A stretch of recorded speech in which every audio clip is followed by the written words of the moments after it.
What's going on, everyone? My name's Kellen Reck, and today I'm going to show you how to shoot a time lapse of the sunset.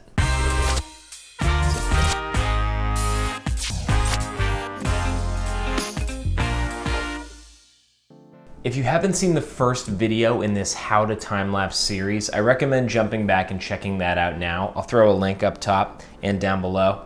That video is not only going to show you how to shoot and edit a time lapse that takes place during the day, but it's also going to give you a major overview on my process for shooting and editing time lapses that I'm not going to dive as deep into in this video because a lot of the steps overlap. The main focus of this video is shooting a time lapse that takes place as the sun sets. Now again, the editing in all of these time lapses throughout the series is very similar, so I won't be covering the similarities. So again, make sure if you want to see the full process, you jump back to video 1. For this video, we're talking sunset time lapses.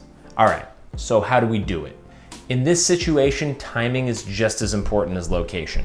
Sure, you want to find a great place to take your time lapse, but you also want to be sure to hit that at the right time. So, what does this mean? Well, you might have to go out and scout out your location a day or two in advance to see at what time the sun is going to be up over whatever you're shooting. You want to get there probably about an hour or an hour and a half before sunset so that you know that you're going to have the sun up in the sky and then down as it sets. So again, I recommend going out and scouting the location and seeing where the sun falls at certain times of the day to make sure that you're going to be there at the right time. So once you've got your location and you know when the sun's gonna set, and you're there probably a little over an hour before the sun sets, you can set up to start shooting.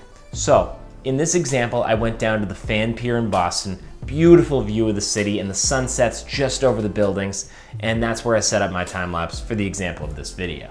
So just like in the first video, I go and my first process is setting up a single shot, and I focus on framing, making sure that I've got the sun and it's gonna fall into my shot. This is why, again, the scouting is important. You wanna make sure that you know where the sun's gonna fall. If you set it up with the sun in your frame and then it sets out of your frame, it's not quite as exciting. So you wanna make sure you know the path of the sun that you can frame your shot properly.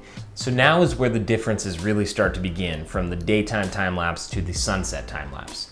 In the daytime time lapse, we were just using the manual setting on our camera. In this example, we're gonna actually change the setting just a little bit. Now, what I'm using is a Canon 5D Mark III. A lot of cameras may have this setting, but just check yours to be sure. On top of the camera, on the scroll wheel, you'll see an AV setting. This is your Aperture Priority. What this allows you to do is pick an aperture for your camera to lock on. From there, all of the settings will automatically adjust to hit the proper exposure. So for this shot, I set my aperture at f/22. This is just like the last example. I want a high exposure, a closed down aperture so that I know that everything's gonna be in focus. And I want all these buildings and the sky and everything in focus for my time lapse.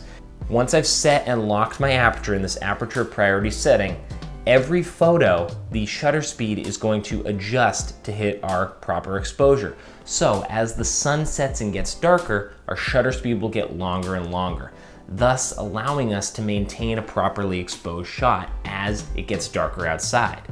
So you'll notice in my example, I start with beautifully exposed sky and clouds, and then as it gets darker, you see that the sky gets a little darker, but the buildings light up and we still properly see them.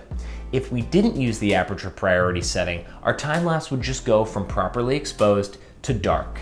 And if we do this with a sunrise, we can see the same example as well. It works just the same. If we didn't have the Aperture Priority, we might start dark in our exposure, then get to bright, and then get to blown out. With the Aperture Priority, we're gonna maintain exposure throughout. So we'll start properly exposed when the sun's down, the sun will rise, and as it continues to rise and get brighter, our exposure and our time lapse will maintain the perfect exposure and look very nice. Now, from this point on, the steps are very similar to the previous time lapse video. Plug in your intervalometer, set your interval, and start shooting. One thing to think about is in the previous video, we talked about the magic number and trying to get your time lapse to be a final video of 10 seconds. In this case, what I'll generally do is just sort of not go as by the book. I like to basically wait until the sun actually sets. So I'll start shooting probably an hour before sunset, and I'll hold off until a little while after the sun is actually set. That way we have the full range and the full motion of the sun going down behind, in this example, the buildings, and then we see a little bit of the nighttime action. And again, from this point, we're diving back into the editing. We have all of our photos shot, and you can dive right back into the first video to see exactly how the editing happens. But as an overview, you're gonna bring all of your photos onto your computer, bring them into Lightroom.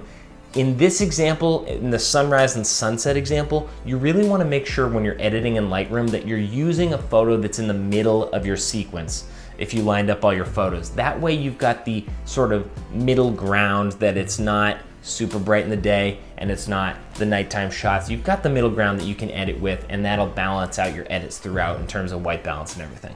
Then you're gonna go ahead and apply your edits to all of your photos, export the photos, bring them into Adobe Premiere Pro, line them up in a sequence, and export your final video. It's honestly as easy as that. Sunset and sunrise time lapses are really quite easy if you use this Aperture Priority setting.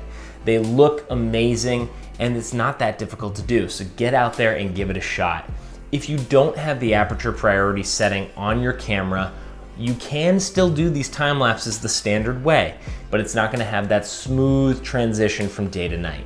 So if you like the video, please give it a thumbs up. These likes make a huge difference and really help. Go ahead and leave a comment down below if you have any questions about time lapses. There's gonna be a whole bunch more videos in this How to Time Lapse series, so let me know what you wanna know about time lapses. And go ahead and subscribe if you've been enjoying these videos. It really means a lot, and it helps me to keep going with these videos. So stay tuned for more in this series and more videos overall, and we'll check you back in the next one. Thanks, guys.